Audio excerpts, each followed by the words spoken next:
زندگی گزارنے کا طریقہ، حکم ماننا اور فرمانبرداری، اور غالبانہ اقتدار اور حاکمانہ ادھیکار کسی کو تسلیم کرنا۔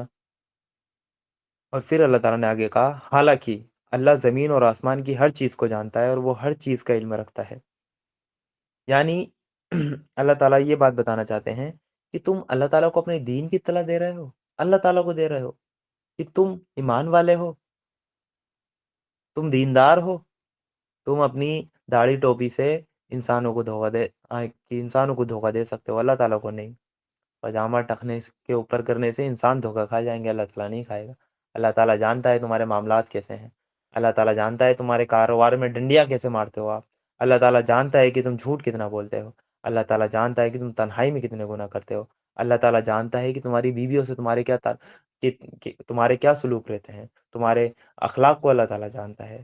تو ان ظاہری اسلام کی جو جو چند چیزیں ہیں ان کو اپنانے سے تم انسانوں کو دھوکہ دے دو گے، اللہ تعالیٰ کو دھوکہ نہیں دے سکتے ہو، کیونکہ اللہ تعالیٰ آسمان اور زمین کی ہر چیز کو جانتا ہے اور اس کو ہر چیز کا علم ہے، اس کو علم ہے تم دنیا کی نظر میں چاہے مفتی ہو، چاہے تم بڑے ہی جہاد کرنے والے جاہد ہو دنیا کی نظر میں، چاہے بڑی عبادت گزار ہو، یا اللہ تعالیٰ کی راہ میں آپ وہ جنگ کرنے والے ہوں، یا آپ کو دنیا شہید کہتی ہو، یا آپ کو دنیا سخی کہتی ہو، آپ کچھ بھی ہو، لیکن اللہ تعالیٰ جانتا ہے کہ تمہارے دلوں میں کیا ہے۔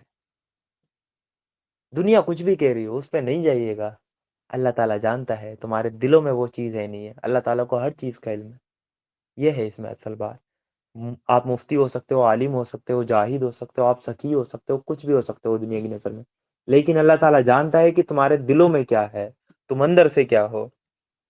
اور یہی نیت کا معاملہ ہے جو کہ ہمیں حدیث ملتی ہے صحیح مسلم میں 4923 نمبر پہ ہمیں حدیث ملتی ہے، جس میں قیامت کے دن 3 شخص کے خلاف سب سے پہلے فیصلہ آئے گا، کافر سے بھی پہلے، منافق سے بھی پہلے، سب سے پہلے 3 شخص کے بارے میں وہاں آخرت میں فیصلہ ہوگا، جس میں سے ایک شہید ہوگا جو اللہ تعالیٰ کی راہ میں جنگ کرتے ہوئے مارا گیا ہوگا، اللہ تعالیٰ کے دین کی سربلندی کے لیے وہ لڑا ہوگا اور مارا گیا ہوگا، اسے پیش کیا جائے گا، اور اللہ تعالیٰ اسے اپنی نعمتیں گنوائے گا کہ میں نے تجھے یہ نعمتیں عطا کی، بتا تو نے ان کے ساتھ کیا کیا، تو وہ کہے گا اللہ تعالیٰ میں نے اس کو تیری راہ میں لگایا، میں نے تیری راہ میں میں نے لڑائی کی، میں نے اس طرح جنگ کی، یہاں تک کہ مجھے شہید کر دیا گیا۔ اللہ تعالیٰ پتہ ہے کیا جواب دیں گے اس کو؟ تو نے جھوٹ بولا۔ اللہ تعالیٰ پھر اس کو رپلائی دیں گے، تم یہ اس لیے لڑے تاکہ دنیا میں تم کہلائے جاؤ کہ یہ بڑا وہ نڈر ہے، یہ بڑا بہادر ہے، یہ بڑا شہید ہے۔ تمہاری نیت یہ تھی وہ لڑنے کی، اللہ تعالیٰ کے لیے نہیں تھی۔ اللہ تعالیٰ تو جانتا تھا تمہارے دلوں کے حال، دنیا کو ہی تو دھوکہ دے دیا آپ نے، اللہ تعالیٰ کی راہ میں شہید ہو کے کہ وہ فلاں شخص تو شہید ہو گیا، جنت میں جائے گا، دنیا کو ہی تو دھوکہ دے دیا کہ بڑا بہادری سے وہ لڑا، دل میں کیا تھا؟ تو اللہ تعالیٰ کہیں گے تو نے جھوٹ بولا، اور اس کو فرشتے اس کی جو پیشانی ہے، جو اس کے بال ہیں، اس کو پکڑیں گے اور اس کو گھسیٹیں گے اور جہنم میں لے جا کے دے ماریں گے۔ سب سے پہلے اس کا فیصلہ ہوگا، ان شخص کا مقدمہ رکھا جائے گا، ہمارے نمبر بعد میں آئیں گے، عام عوام کے نمبر، اور ان شخص میں اگر ہم داخل ہیں تو یہ مان لیجیے کہ پہلا نمبر ہمارا ہی ہے۔ تو یہ دوسرا آدمی اس کو لایا جائے گا، وہ ہوگا عالم، اس سے پوچھا جائے گا، اللہ تعالیٰ اس کو اس کی نعمتیں گنوائے گا اور پوچھے گا تو نے ان نعمتوں کے ساتھ وہ کیا کیا، تو وہ کہے گا اللہ تعالیٰ میں نے تیرا علم حاصل کیا اور دوسروں کو یہ علم پہنچایا، اور تیرے خاطر میں نے قرآن کی قرات کی، قرآن کی دعوت کو عام کیا۔ اس کا مفہوم میں بتا رہا ہوں، میں نے بڑی تیری راہ میں اسٹرگل کی، بڑی میں نے قرآن کے درس دیے، میں نے لوگوں کو قرآن کی طرف بلایا، مطالعہ قرآن کلاس اس کے اندر میں درس دیتا تھا، اے اللہ تعالیٰ میں نے لوگوں کو قرآن سے جوڑا، میں نے قرآن ڈسٹریبیوٹ کیا، یہ ہے وہ ہے فلانا ڈھمکانا۔ اللہ تعالیٰ کہے گا نہیں، تو نے جھوٹ بولا، یہ سب تو نے اس لیے کیا کہ تو کہلایا جائے کہ بڑا ہی عالم ہے، بڑا ہی دیندار ہے، یہ اس لیے کیا تو نے۔ اور فرشتے اس کی پیشانی کو بھی پکڑیں گے اور اس کو گھسیٹیں گے اور جہنم میں لے آ کے دے ماریں گے۔ یہ صرف نیت کا فالٹ ہے، یہ اس لیے کیا تھا، یہ اس لیے کیا تھا تو نے۔